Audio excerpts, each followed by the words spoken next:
Una de las marcas más contundentes del verdadero discipulado es el continuo crecimiento.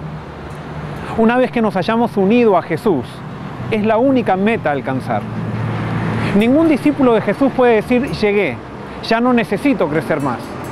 La experiencia de crecimiento se nutre de la seguridad de la salvación. Nosotros crecemos como resultado de estar unidos a Jesús. O sea, el crecimiento es el resultado de recibir la salvación. Los primeros cristianos, a pesar de haber recibido el Espíritu y a pesar de tener una experiencia real con Jesús, debían seguir aprendiendo y creciendo. Una de las cosas que debían aprender era a salir de su propia zona de comodidad cultural con el fin de entender, aceptar y convivir con otras culturas. Ellos no se darían cuenta de esa necesidad hasta el momento que las circunstancias los incomodaran.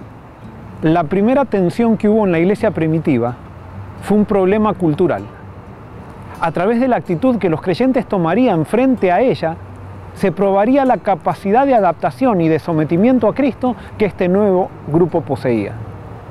Los apóstoles supieron solucionar muy bien la tensión y eso fue una oportunidad de crecimiento espiritual para la iglesia primitiva.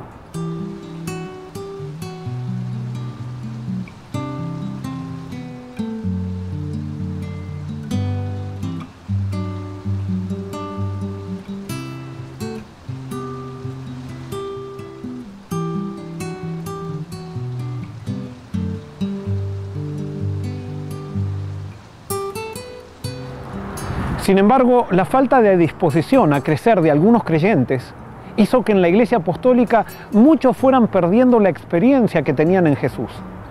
Por ejemplo, a pesar de que hubo muchos judíos que estuvieron dispuestos a crecer, superando sus prejuicios, aceptando a Jesús como Mesías, no aceptaron el siguiente desafío de crecimiento que los llamaba a aceptar que los gentiles entraran a la iglesia sin seguir las costumbres judías. Muchos de estos creyentes no estuvieron dispuestos a avanzar en esa dirección. Se resistieron al crecimiento y se transformaron en un problema para la iglesia naciente. De la misma manera, nosotros podemos haber tenido una experiencia real con Jesús, pero si nos quedamos con eso y no estamos dispuestos a seguir creciendo en los desafíos que se nos presentan en el camino, corremos el riesgo de perdernos. Podemos ver esto claramente en la experiencia de Pedro con Cornelio. ¿Qué crees que hubiera pasado con Pedro si se hubiera resistido a ir a Cesarea a ver a Cornelio? ¿Qué crees que hubiera pasado con él si hubiera decidido hacerle caso a sus interpretaciones equivocadas de la Biblia?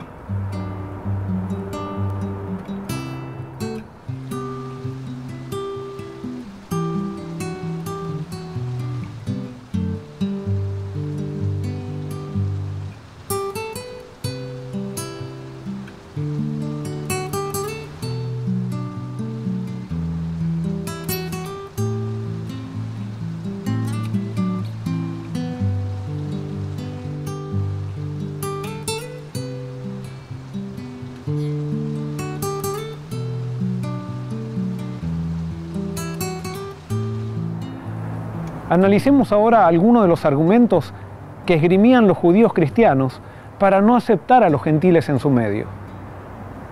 Ellos no tenían problema que entren a la iglesia, pero ellos consideraban que primero tenían que aceptar todas las costumbres judías, especialmente la de la circuncisión, para poder ser parte de la iglesia.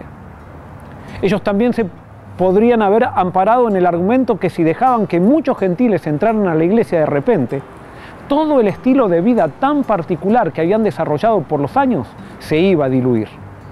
El problema para estos cristianos judíos era que les parecía que no era suficiente pedirle a un nuevo creyente que sea leal a Jesús y que estuviera dispuesto a imitarlo. Ellos creían que había que exigirles que adopten las señales externas por la cual los judíos se habían identificado durante años. Esto trajo tensiones dentro de la iglesia apostólica que ponían obstáculos a la misión.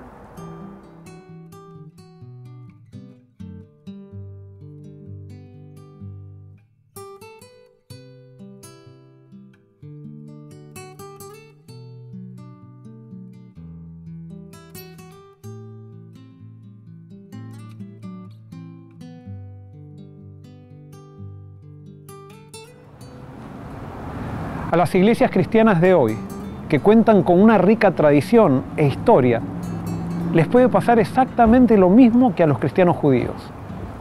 Para ellas tal vez no es suficiente prueba de discipulado pedirle a un nuevo converso que imite a Jesús en todos los aspectos de su vida, sino que muchas veces se quiere exigir que los conversos adopten ciertas características externas que se han calificado como señales de distinción que no tienen mucho que ver con la vida espiritual de una persona.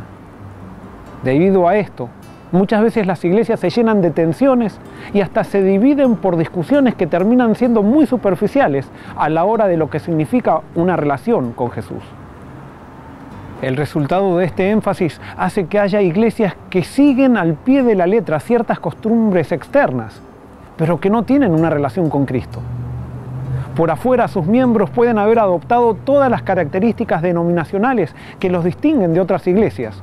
Sin embargo, al mismo tiempo, estas personas son chismosas, soberbias e intolerantes, y para peor, terminan sintiéndose muy orgullosas de las diferencias que ostentan en referencia a todos los demás.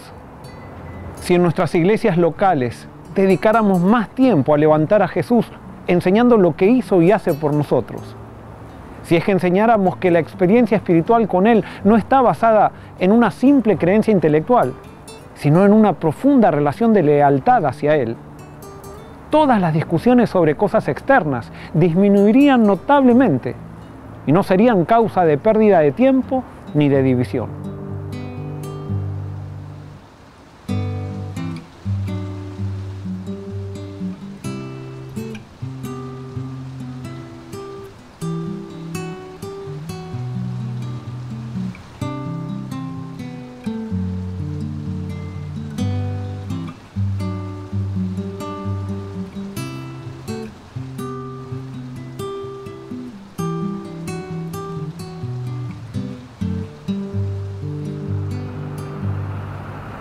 En Hechos 15 encontramos descrito cómo la iglesia primitiva resolvió este tipo de tensiones, y los principios allí expuestos nos deberían servir de ejemplo de cómo resolver nuestros problemas en nuestras iglesias hoy en día. La tensión en la iglesia apostólica había surgido, como mencioné anteriormente, por causa de que había una facción que exigía que a los gentiles se les obligue a adoptar el estilo de vida judío antes de entrar a la iglesia. Pablo y Bernabé sostenían que solamente había que pedir lealtad a Cristo con lo que eso conlleva.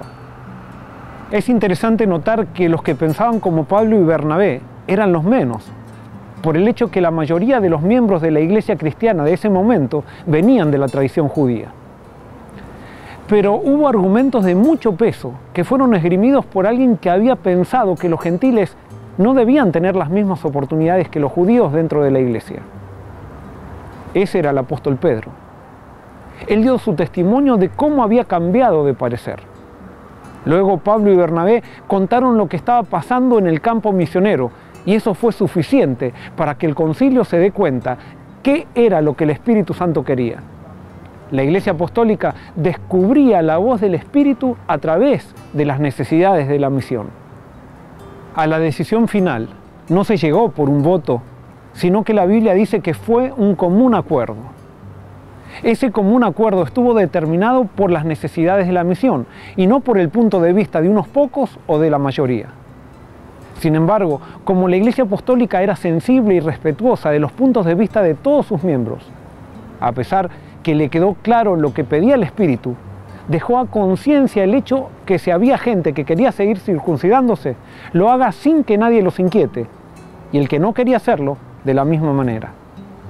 La decisión del Concilio de Jerusalén fue una decisión que manifestó el carácter de una iglesia respetuosa.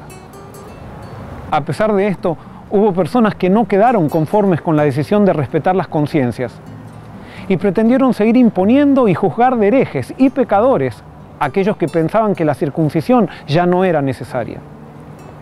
Una de las víctimas de las acusaciones de estas personas fue el mismo apóstol Pablo. Este grupo luego llegó a ser llamado con el término judaizantes y fueron el dolor de cabeza de la iglesia primitiva.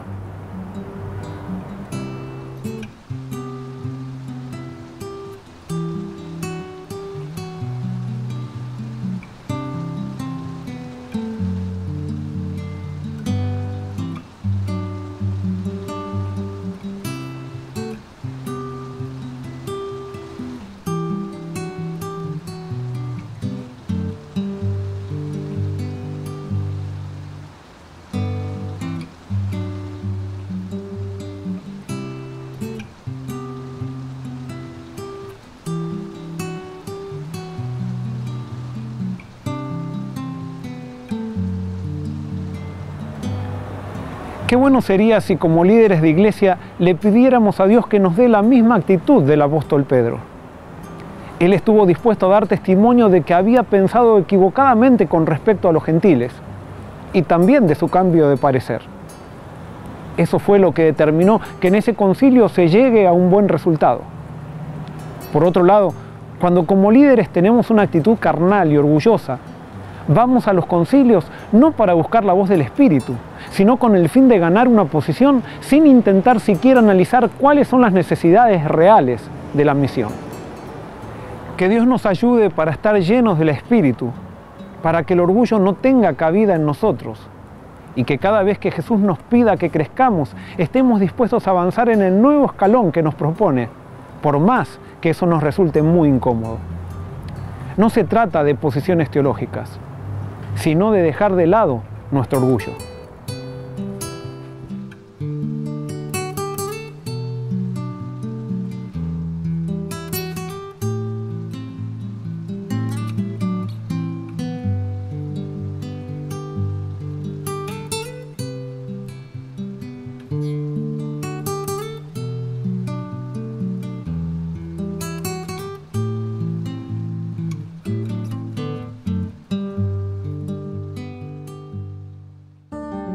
Si te sientes beneficiado por este diálogo virtual, simplemente compártelo y suscríbete a nuestro canal de YouTube, Su Casa Church. Puedes usar este material en tus iglesias, grupos pequeños y compartirlo con tus amigos. Si todos nos unimos haciendo un poquito desde el lugar donde estamos, podemos hacer una enorme diferencia para Jesús en el mundo. No te olvides, suscríbete y compártelo.